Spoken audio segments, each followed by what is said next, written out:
100 years of wisdom in just 10 minutes sounds like an impossible task, except if you're Darren Hardy, publisher of this magazine, Success Magazine. This is the current issue. For 20 years, Darren's been doing the impossible and helping tens of thousands of others do it. So I'd like you to give a big welcome to Genius Network, Darren Hardy, the visionary force behind this. Give it up. Thank you, man. Thank you. So the question I'm asked most often is, with all the fascinating, interesting people that I get a chance to meet and study and spend time with as publisher and editor of Success Magazine, who are my favorites? And so what I want to do today is to tell you not just my favorite, but the one that had the most impact in my life and in the financial results and in the personal results of my life, having had the chance to spend time with this unique individual. And it came from meeting a man on a plane, and we got to talking, and he started to tell me about his grandfather who had just turned 100 years of age. So he was a centenarian, which I was fascinated because I'd never met a centenarian. And the story is that he had immigrated from what used to be the Soviet Union, which is now the Ukraine, to the United States with his family, and they grew up in abject poverty. They lived in the basement of another family's home his whole growing up years, and because they couldn't afford to sustain themselves, he couldn't go to high school, and so he never went to high school.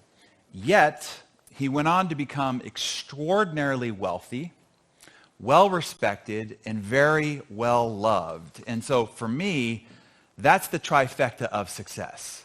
Wealthy, well-respected, and very loved. And so I asked if I could get his grandfather's phone number and if I could call him on the phone and see if I could inquire about doing an interview.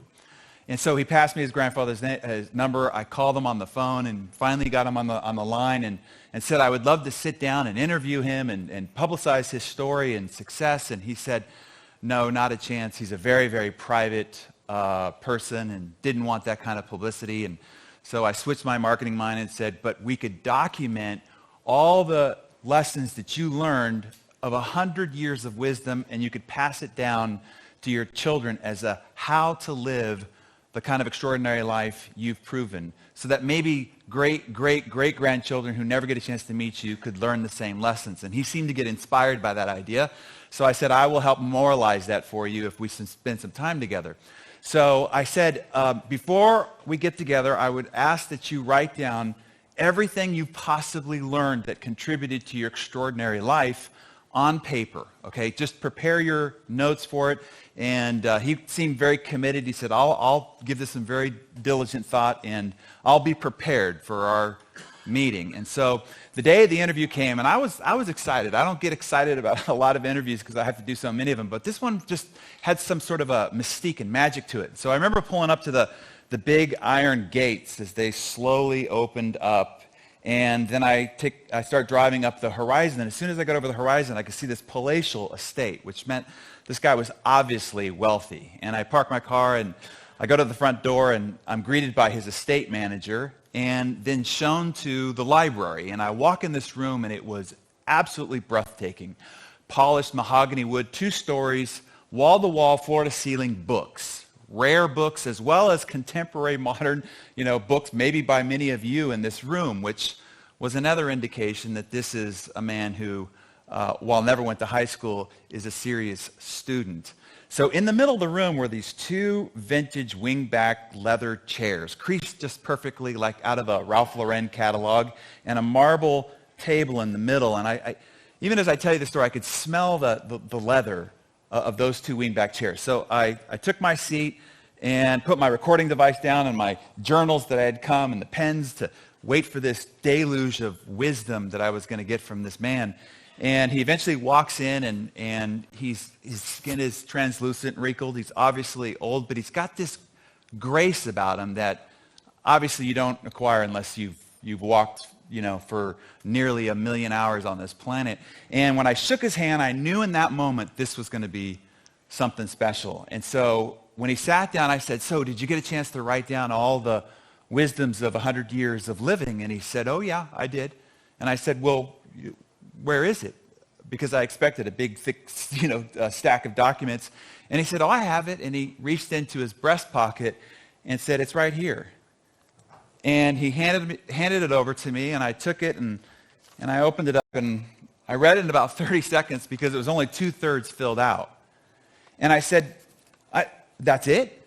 And I realized then that I was being disrespectful. And I said, well, how is all this? It's no way that all this is possible with what's just on this piece of paper. And he smiled knowingly and said, that's the problem, is that you could hand this piece of paper to a young man, and they will open it and they will read it and they will think that they understand it, but they will disregard it, and they will go on looking for more fanciful, complicated, seemingly mysterious ideas in order to capture their success. And he said it won't be until somebody arrives 100 years later, when they're contemplating their life and trying to make sense of it, that they will then reread this piece of paper and say to themselves, that was it. Everything you ever needed to know to be extraordinarily wealthy, well-respected, and very much loved appears on this piece of paper. And he could tell that I was stunned and stunted by this idea. And so he went on to explain. He said, look, because I never went to high school, I wasn't very smart, and I thought that was a disadvantage. And so every endeavor I pursued, I just had to find out what were those few things that made this work. And because I thought I wasn't very smart, I didn't change them. I didn't try to adapt them and make them my own. I just did them. And then because I did them over and over again, I got really good at them. And the thing that I thought was my disadvantage became my great advantage. And the first thing that was written on this piece of paper was, only a few things matter to anything. And he told me, and we went on for another 2 hours, and I don't think we talked about anything else that was on this piece of paper, but about this one concept, and that is, you want to find those few things, and then you want to stick to them, and then you want to master them. And you see, I think at this point of the conference, you've been given so many ideas, and we're always looking at the bleeding edge, what's new, what's novel, what's shiny. And this, I think, is a really important reminder that when it comes down to it, when you go back to your businesses or your relationships or your lives, in the end, only a few things matter. So I want to unpack this for you. I remember watching a Stephen Hawking's documentary, The Grand Design. He's trying to explain the cosmos and the universe. And he said, you can understand the cosmos, the universe, and complicated systems like the brain because they all boil down and are governed by a few simple principles. A few simple principles govern the entire universe and the cosmos as well as the brain. And when you understand those simple principles, you now know how to make sense of and govern and master these complicated systems. And so that's what I want to help you discover. So let's talk about finding.